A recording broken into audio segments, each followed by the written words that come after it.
So hello and welcome back to a new vlog. सुबह gym के बाद मैं अभी भी आया हूँ। 2.5 घंटे लग गए आज।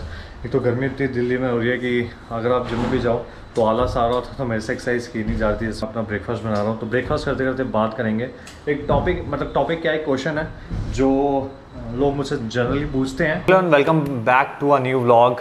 आज का टॉपिक भी मैंने आपके क्वेश्चन से ही लिया है, जो क्वेश्चन मुझसे ज़्यादा पूछे जाते हैं, जो क्वेश्चन मुझसे मैक्सिमम टाइम पूछा गया है। तो मैं उन्हीं क्वेश्चंस को एक टॉपिक में कवर कर रहा हूँ, जो कि मेरे लिए भी इजी है कि आप मेरे को टॉपिक ढूंढने नहीं पड़ रहे हैं। मेरे को इजीली टॉपिक अवेलेबल है कि आपको क्या डाउट्स है, तो मैं उसके ऊपर वीडियो इन्फॉर्मेटिव वीडियो बना रहा हूँ। अब जैसे आपको थंबनेल देख के समझ आ गया होगा कि आज हम किस बारे में बात करेंगे।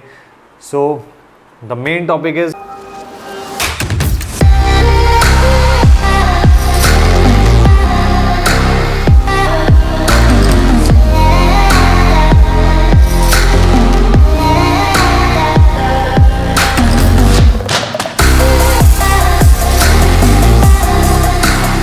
कितना टाइम लगता है डेक कैडेट से आपको कैप्टन बनने के लिए, मतलब बिल्कुल जूनियर रैंक से कैप्टन बनने के लिए आपको कितना टाइम लगता है टोटल इन मर्चेंट नेवी। तो आज हम उस बारे में बात करेंगे। जैसे कि जब आप कॉलेज पास आउट हुए, आपने चाहे वो 1 साल का DNS प्रोग्राम किया हो, डिप्लोमा इन नॉटिकल साइंस, जैसे मैं अपने अपनी वीडियोस में बताया हुआ, जो मैंने कोर्स से रिलेटेड वीडियो बनाई हो। अगर नहीं आप लोगों ने देखी तो मैं आई बटन पे डाल दूंगा, आप आई बटन पे क्लिक करके देख सकते हैं, जिसमें मैंने कोर्सेज के ऊपर वीडियो बनाई है मर्चेंट नेवी की, तो आप वो वीडियो देख सकते हो।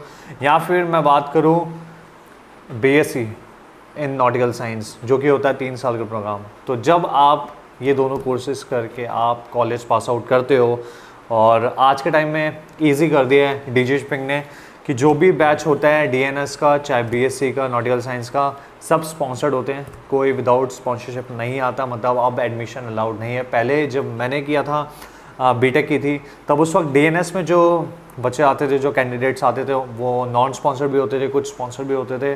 तो अब ये रेगुलेशन चेंज कर दिए, बिल्कुल सारे के सारे जो बच्चे हैं वो स्पॉन्सर्ड होते हैं। अब इस बार जब रेगुलेशन चेंज होने के बाद कि सारे के सारे बच्चे जो भी कोर्स कर रहे होंगे 1 साल का या 3 साल का, वो सब स्पॉन्सर्ड रहेंगे। तो जब आप स्पॉन्सरशिप लेके अपना कॉलेज ख़त्म करके आप शिप पे जाते, तो आप शिप ज्वाइन करते हो एज अ डेक कैडेट, जिसके लिए आपको सेलिंग टाइम आपका होता है 18 मंथ्स का डेक कैडेट का। और आपके ऊपर रिस्पॉन्सिबिलिटी वही होती है सेम। अगर आप जूनियर हो तो आपको सारा काम ही सीखना है, तो कोई आपकी एक स्पेसिफिक कहते हैं जैसे जॉब वो नहीं होती, आपको सारा काम ही करना होता है अपने सीनियर्स के साथ, चाहे वो 3rd ऑफिसर हो, चाहे वो चीफ ऑफिसर हो, चाहे वो 2nd ऑफिसर हो, चाहे वो कैप्टन हो। तो आपको सबके साथ ही आपको सारा काम सीखना होता है। उससे वो काम ज़्यादा सीखना चाहिए जिसका आपको पता है कि आपकी एक रैंक के बाद नेक्स्ट वर्क आपका क्या है। मतलब आप डेक कैडेट के बाद 3rd ऑफिसर बनोगे, तो डेफिनेटली आपको फोकस ज़्यादा 3rd ऑफिसर के वर्क पे देना चाहिए कि वो क्या करते हैं। बाकी हर किसी का भी अलग अलग होता है, मेरा ये पर्सपेक्टिव है इस चीज़ में। तो जब आपकी टोटल आपको सेलिंग मंथ्स चाहिए होते हैं 2nd मिनट के एग्ज़ाम देने के लिए 18 मंथ्स, तो आप 18 मंथ्स का ऑन बोर्ड पीरियड करते हो। पहले होता था कि लोग 18 मंथ्स तक ऑन बोर्ड रहते थे, बट आज के टाइम में MLC इतनी ज़्यादा स्ट्रिक्ट हो चुकी है, ILO इतना ज़्यादा स्ट्रिक्ट हो चुका है, इंटरनेशनल लेबर ऑर्गेनाइजेशन इतना ज़्यादा स्ट्रिक्ट है कि आप मैक्सिमम 11 महीने, वो भी पूरे नहीं, मतलब 10 महीने कुछ दिन तक आप शिप पे रह सकते हो, उससे ज़्यादा आप नहीं रह सकते। अब अलाउड नहीं होता। पहले टाइम में लोग एक साथ ही एक ही स्ट्रेच में 18 मंथ्स का कॉन्ट्रैक्ट करते थे, और उसके बाद वो डायरेक्ट एग्ज़ाम देने चले जाते थे। बट आज के टाइम में कंपनीज़ भी आपको शॉर्ट कॉन्ट्रैक्ट देती हैं। तो किसी किसी कंपनी में 6 to 7 मंथ्स का कॉन्ट्रैक्ट है, किसी किसी कंपनी में 4 to 5 मंथ्स का कॉन्ट्रैक्ट है। तो डेक कैडेट में अगर हम लेते हैं चलो 6 मंथ्स, तो आपके 6 मंथ्स के आप 3 कॉन्ट्रैक्ट करोगे, जिसमें हम लगा लेते हैं टाइम आप लेते हो। अगर आप 6 मंथ्स के बाद आते हो घर पे, तो आप 2 महीने रेस्ट लेते हो, फिर आप 6 मंथ्स के लिए जाते हो, फिर आप 2 महीने रेस्ट लेते हो, फिर आप 6 मंथ्स के लिए जाते हो। तो मोर ओवर आप अपने 18 मंथ्स पूरे करते हो 2.5 या 3 ईयर्स में हम देते हैं। आप 3 साल में अपने या 2.5 साल में आप अपने 18 मंथ्स पूरे करते हो डेक कैडेटशिप के। देन उसके बाद आप एलिजिबल होते हो 2nd मेट एग्ज़ाम के लिए। 2nd मेट के एग्ज़ाम को देने के लिए आपके क्लासेस और रिटर्न्स और ओरल्स को पूरा करते करते 1 साल आपका चला जाता है।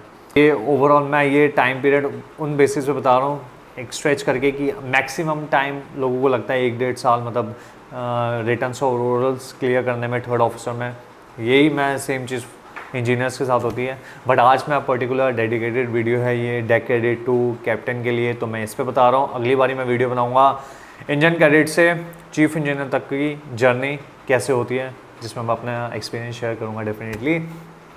तो आपको थर्ड मेट के आपको एग्ज़ाम देने में लग जाता है 1 से 1.5 साल। तो उसके बाद आप थर्ड ऑफिसर की सेलिंग करते हो, जो कि आपका फिर से डिपेंड करता है कि आपकी कंपनी कितनी जल्दी आपकी ज्वाइनिंग करवाती है। कोई कोई कंपनी एकदम से आपको ज्वाइन करने के लिए बोल देती है, तो किसी किसी में वेटिंग पीरियड होता है आपका। उसके बाद आप थर्ड ऑफिसर में सेल करते हो। 2 कॉन्ट्रैक्ट्स अगर हम लेके चलते हैं, 2 से 3 कॉन्ट्रैक्ट अगर आपने 7-7 महीने की भी किए या 6 महीने की किए, तो भी आपके पास 18 to 20 मंथ्स का एक्सपीरियंस हो जाता है। और उसके बाद आपकी वर्क एबिलिटी पे, आपके अप्रेजल्स पे और वैकेंसी पे, सेकंड ऑफिसर की आपकी वैकेंसी है आपकी कंपनी में कि नहीं है, तो आपको सेकंड ऑफिसर का प्रमोशन दिया जाता है कंपनी के थ्रू। उसके लिए कोई एग्ज़ाम नहीं देना होता, कोई कंपलसरी नहीं है एग्ज़ाम सेकंड मेट के लिए, वो आपके खाली अप्रेजल्स पे होता है। जैसे कि मैंने अपने इंस्टाग्राम की रील्स पे बताया। जिन लोगों ने मुझे इंस्टाग्राम पे फॉलो नहीं किया हुआ, तो मैं बता दूं कि मैं रील्स पे भी शॉर्ट वीडियोस बनाता हूँ मर्चेंट नेवी, तो आप उस पर भी देख सकते हो। सेकंड ऑफिसर अगर आपकी कंपनी ने आपको प्रमोट किया, मानते हैं कि आपने 3 साल कर लिए, तो अगर 3 साल आपके कैडेटशिप के गए, अब आपने 2 साल आपके 2 से 3 साल आपके थर्ड ऑफिसर के हो गए, तो मतलब टोटली 6 साल तो हो ही गए आपके पूरे इस थर्ड ऑफिसर के कॉन्ट्रैक्ट तक। अब उसके बाद अगर आपको कंपनी सेकंड ऑफिसर का प्रमोशन देती है, तो आप डेफिनेटली अब आप 3-4 कॉन्ट्रैक्ट करोगे सेकंड ऑफिसर के लिए, टू ग्रैब दैट कॉन्फिडेंस कि हाँ मैं चीफ ऑफिसर का वर्क संभाल सकता हूँ। क्योंकि चीफ ऑफिसर का वर्क, अब आप टॉप 4 में आ जाते हो, मतलब chief engineer, captain, chief officer, second engineer, ये होती हैं टॉप 4 रैंक जो मर्चेंट नेवी की होती हैं। तो इनके ऊपर सबसे ज़्यादा प्रेशर होता है। तो चीफ ऑफिसर बनने के लिए आपको कॉन्फिडेंस भी उतना ज़्यादा चाहिए होता है। तो आप 3, 4 या 5 कॉन्ट्रैक्ट डिपेंड करता है। कुछ लोग विलिंगली लेते हैं चीफ ऑफिसर का प्रमोशन, कुछ लोग कहते हैं नहीं अभी हमें नहीं चाहिए, या कुछ लोग एग्ज़ाम ही नहीं देते चीफ मेट के, तो वो खुश होते हैं कि नहीं अभी हम सेकंड ऑफिसर हैं, हमें सेकंड ऑफिसर ही रहना है, तो वो चीफ ऑफिसर के एग्ज़ाम नहीं देते। तो सेकंड ऑफिसर बनने के बाद आप फिर से 4 कॉन्ट्रैक्ट 5 कॉन्ट्रैक्ट सेलिंग करते हो। मतलब कि आपके अगर मैं मानूँ 5 कॉन्ट्रैक्ट भी आपके सेकंड ऑफिसर के, तो हो जाते हैं 4 साल के अप्रॉक्स का टाइम पीरियड आपके, जिसमें मैं 5 से 6 महीने का टाइम पीरियड लेके चल रहा हूँ। तो आपके 4 साल तो आपने सेकंड ऑफिसर के अपने कॉन्ट्रैक्ट पूरे कर लिए। उसके बाद अब आप चीफ मेट के एग्ज़ाम के लिए जाते हो। चीफ मेट के एग्ज़ाम देने के लिए आपका क्राइटेरिया होता है कि आपको एटलीस्ट सेकंड मेट में या थर्ड मेट में आपके टोटल मंथ्स होने चाहिए 12, जो कि सेम हमारे इंजन साइड की तरह होता है। मंथ्स के बाद आप अपने चीफ मेट के एग्ज़ाम दे सकते हो, आप एलिजिबल होते हो। अब मानते हैं उसमें भी चीफ मेट के एग्ज़ाम में अब ज़्यादा डिफरेंस आ जाता है। क्यों? क्योंकि डेक साइड के लिए चीफ मेट के एग्ज़ाम देने के लिए 2 फेज़ होते हैं, फेज़ 1 फेज़ 2।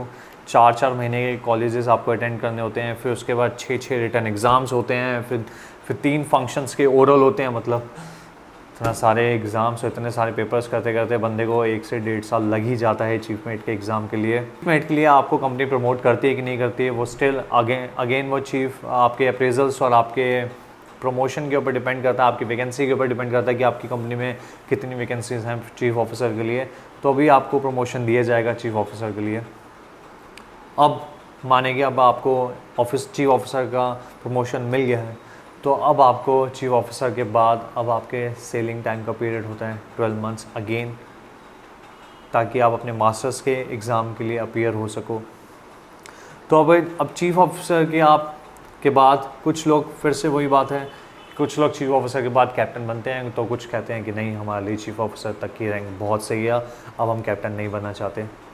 इवन मेरे सीनियर्स हैं कुछ जो अभी तक चीफ ऑफिसर हैं, जिनको हम जानते हैं कॉलेज टाइम से, जिन्होंने कहा कि नहीं अब हम चीफ ऑफिसर के बाद एग्ज़ाम नहीं देंगे। तो चीफ ऑफिसर के एग्ज़ाम के बाद आपको चाहिए होते हैं 12 months as a chief mate, कि ताकि आप अपने अपीयर हो सको मास्टर्स के रिटर्न और ओरल्स के लिए। तो अगर आपने चीफ ऑफिसर की सेलिंग की फिर से 5 से 6 कॉन्ट्रैक्ट या 7 कॉन्ट्रैक्ट अब मानो आप, 3 साल थर्ड ऑफिसर तक के डेक एडिट से थर्ड ऑफिसर तक के, फिर थर्ड ऑफिसर से सेकंड ऑफिसर तक के फिर से 3 इयर्स 6 इयर्स ये हो गए। और उसके बाद फिर आप अपने चीफ ऑफिसर के एग्ज़ाम और चीफ ऑफिसर के एक्सपीरियंस को लेके अगर आप मानो 4 साल और क्योंकि उनके शॉर्ट कॉन्ट्रैक्ट्स होते हैं। जो चीफ ऑफिसर और कैप्टन होते हैं उनके शॉर्ट कॉन्ट्रैक्ट्स होते हैं। आपके चीफ ऑफिसर और कैप्टन बनने के बाद आपके कॉन्ट्रैक्ट शॉर्ट हो जाते हैं। किसी किसी कंपनी में शॉर्ट कॉन्ट्रैक्ट्स 6 मंथ्स के हैं, तो किसी किसी में शॉर्ट कॉन्ट्रैक्ट्स कहते हैं 3 मंथ्स को। मेरी कंपनी में 3 मंथ्स के कॉन्ट्रैक्ट हैं चीफ ऑफिसर और कैप्टन के, सेकंड इंजीनियर और चीफ इंजीनियर के। तो अब आप अगर 5 कॉन्ट्रैक्ट भी करते हो तब भी आपके 6 + 5 साल भी अगर मैं लगाऊं तो आपके 11 साल ऐसे हो जाते हैं। किसी किसी कंपनी में फास्ट प्रमोशन मिल जाता है आपको। तो ये जो 11 साल का जो मैं टाइम पीरियड बता रहा हूँ ये इतना नहीं हो पाता। अब आप अपने चीफ मेट के एक्सपीरियंस के बाद आप मास्टर के रिटर्न और ओरल्स के लिए जा रहे हो। उसमें एक रिटर्न और एक ओरल होता है, ज़्यादा एग्ज़ाम्स नहीं होते, बट हाँ वो रिटर्न भी बहुत हैवी होता है। और ओरल में डेफिनेटली अब आप कैप्टन के लिए एग्ज़ाम दे रहे हो, मतलब मास्टर बनने के लिए एग्ज़ाम दे रहे हो, तो वो कुछ भी पूछ सकते हैं आपसे इस रिगार्डिंग। तब आप ओरल्स देते हो। आई थिंक उसमें 6 से 7 महीने लोगों को लग जाते हैं कैप्टन के एग्ज़ाम क्लियर करने में। और कैप्टन की रिटर्न और ओरल में किसी किसी के 2 अटैम्प्ट लगते हैं ओरल के, किसी के 3 अटैम्प्ट क्लियर कर लेता है। तो टोटल मिला के ज़रूरी ये नहीं होता कि हर कोई 8 साल में ही कैप्टन बनेगा। ज़रूरी ये नहीं होता कि हर कोई 6 साल, क्या पता 8 साल में भी कैप्टन बन जाए। तो ज़रूरी ये भी नहीं होता कि कोई क्या पता 15 साल तक भी कैप्टन ना बने। तो ये डिपेंड करता है आपकी कंपनी टू कंपनी, किस कंपनी में क्या पॉलिसी है, कितनी जल्दी आपकी कंपनी आपको प्रमोट करती है, कितने फास्ट प्रमोशंस हैं आपके, क्या आपका अप्रेजल है, कितने टाइम स्पैन में आपने अपने कॉन्ट्रैक्ट्स पूरे किए हैं। अगर 19 ईयर्स की एज से शिपिंग ज्वाइन करता है, मतलब आफ्टर DNS की मैं बात कर रहा हूँ, तो बाय द एज ऑफ 32 और 33 अगर आपने बैक टू बैक किया है, बैक टू बैक आपके कॉन्ट्रैक्ट्स हैं, आपके अप्रेजल ज़्यादा सही हैं, तो डेफिनेटली आप कैप्टन बन जाते हो डेकेड के बाद। इतनी ये जर्नी जो होती है आपकी जर्नी इतनी जल्दी पूरी हो जाती है, आप कैप्टन बन जाते हो। और उसके बाद फिर कुछ नहीं होता, आप उसके बाद सेल करते रहो कैप्टन की। फिर वो आपके ऊपर डिपेंड है कि आपको मर्चेंट नेवी में कंटिन्यू करना है या नहीं करना है, वो टोटली आपके ऊपर डिपेंड होता है। तो ये टाइम स्पैन होता है कि अगर हम DNS की बात करें तो 19 से 33 के बीच में, आप 33 तक आप कैप्टन बन जाते हो। बाकी रेस्ट डिपेंड करता है सर्कमस्टेंसेस और सिचुएशंस के ऊपर। एक्सेप्शन किसी भी केस में आ सकता है, ये मैंने बताया। मोर ओवर एक जनरली अपने चीफ ऑफिसर अपने कैप्टन से पूछ के कि उन्होंने कैसे कैसे कॉन्ट्रैक्ट किए हैं, उन्होंने कैसे कैसे अपने कॉन्ट्रैक्ट्स को जैसे उनको अपॉर्चुनिटी मिली तो उन्होंने कैसे अपने कॉन्ट्रैक्ट्स, अपनी रेडीनेस अपनी कंपनी को दी और कैसे उन्होंने अपने रैंक को जल्दी से अचीव किया। तो ये थी वीडियो आज की इस टॉपिक के ऊपर। आई होप आप लोगों को ये वीडियो पसंद आई होगी, और अगर वीडियो यहाँ तक देखिए तो do like share subscribe the channel. मिलते हैं नए टॉपिक के साथ एक नई वीडियो में। Till then signing off Delhi वाला सेलर। और कमेंट में ज़रूर बताना कि ये वीडियो कैसी लगी। और मुझे आप लोग अगर इंस्टाग्राम पर नहीं फॉलो कर रहे हो तो मैं कह रहा हूँ कि मुझे इंस्टाग्राम पर फॉलो करो, क्योंकि मैं उसमें लेटेस्ट अपडेट डालता हूँ। मैं रील्स उसमें वीडियो डालते रहता हूँ, आप लोग भी कनेक्ट कर सकते हो। मैं लाइव आता हूँ इंस्टाग्राम पे, साथ ही साथ में आप मुझे DM पे भी पूछ सकते हो। मिलते हैं नेक्स्ट व्लॉग में।